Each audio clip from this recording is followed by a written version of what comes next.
You know that feeling when you try to meditate? You sit down, you close your eyes, and then your back starts aching. Your leg falls asleep, or you just get that impossible-to-ignore urge to fidget.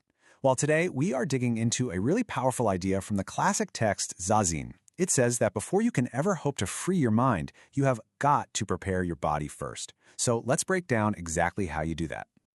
The text really doesn't pull any punches here. It hits us with this core truth right from the get-go. And it's so simple, but so profound. You just can't find mental serenity if your body is in a state of chaos. I mean, think about it. That little nagging pain, that restlessness, that's the very first wall you hit when you try to get still. So the path to inner peace, it turns out, doesn't start with the mind. It starts with getting your body stable and comfortable. And this is the goal. This is what all the physical work is leading up to. It's this fascinating state called sitting in forgetfulness. Now, it's not about ignoring your body or pushing through pain. It's about preparing it so perfectly that it just fades into the background. When physical sensations aren't constantly yelling for your attention, your mind is finally free to enter a state of dhyana, that deep, focused meditation that this is all about. So here's our game plan for today. First, we're going to lay the foundation, the why behind all this.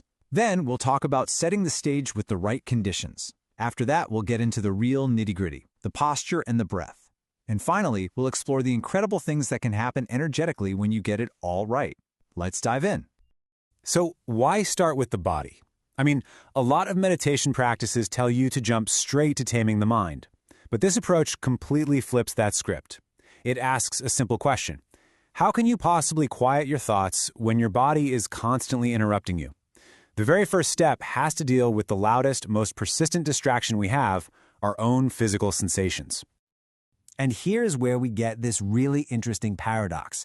The text calls the body illusionary, right? Like it's just this temporary vessel. But, and this is the part that matters to us, the sensations from that body are 100% real. That itch on your nose, the ache in your knee, those are the immediate, in-your-face barriers to a quiet mind. So this practice says, let's tackle those first. Okay, so if the goal is to get the body quiet, where do we even begin? Well, surprisingly, it's not on the meditation cushion. It's with the world around you. The text is super clear about this. Before you can work on your inner environment, you've got to get your outer environment sorted out. This is all about laying the groundwork for success. And it really boils down to three big things: what you eat, where you practice, and when you practice. Getting these right is like clearing all the external hurdles out of your way, so the internal work can be that much easier. Seriously, this isn't just a friendly suggestion. It's a critical part of the whole process. All right, let's talk diet, because the text gets very specific here.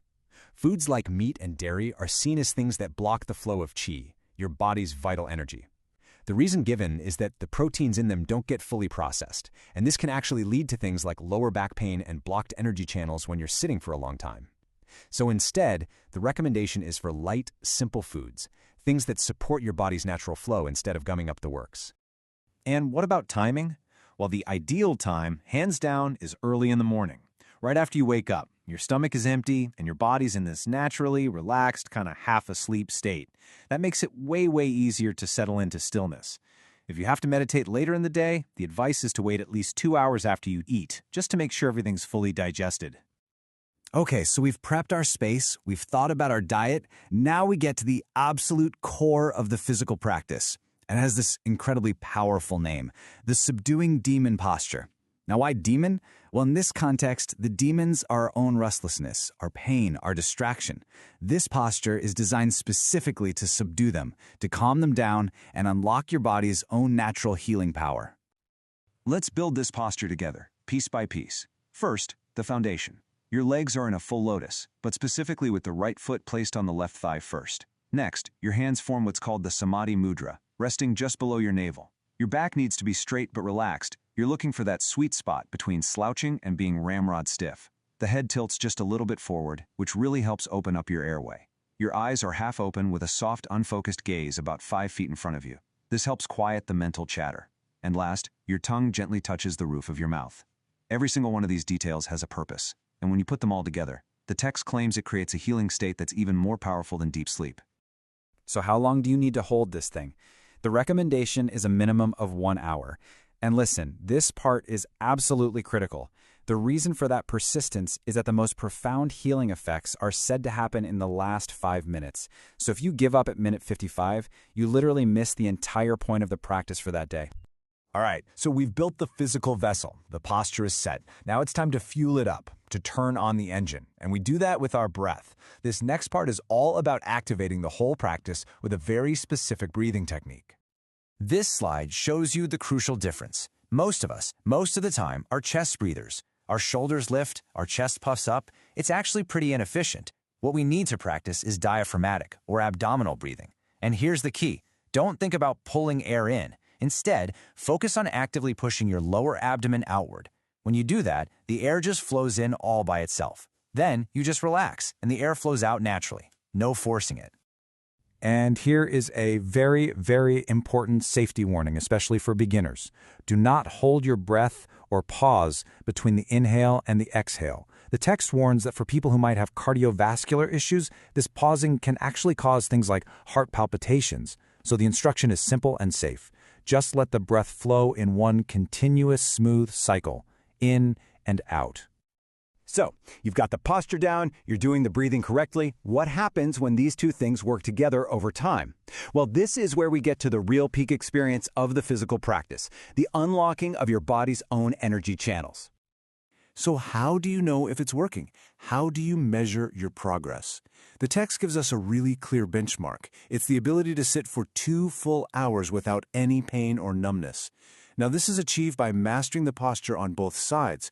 You start with the subduing demon version with that right foot on top to unblock the right side of the body.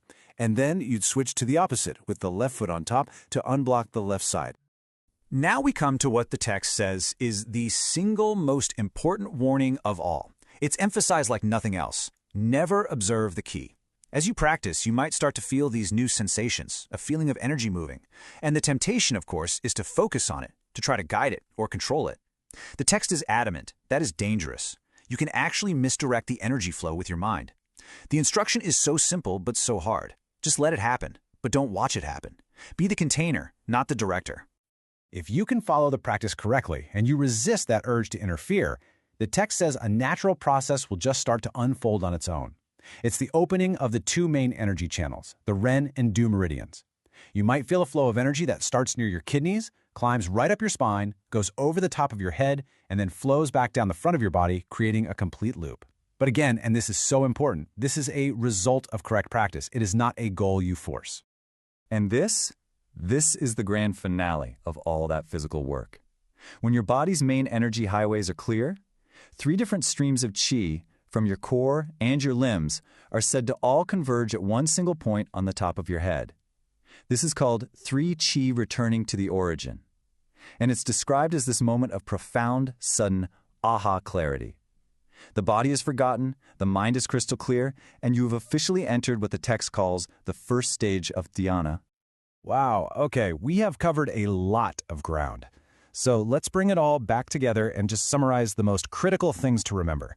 Think of this as your roadmap to putting this all into practice successfully. Here are the absolute core principles. First, persistence is everything. You have to sit for at least an hour a day. Remember the whole logic here. Unblock the body, and the mind will follow. Really master the details of the posture and that diaphragmatic breathing.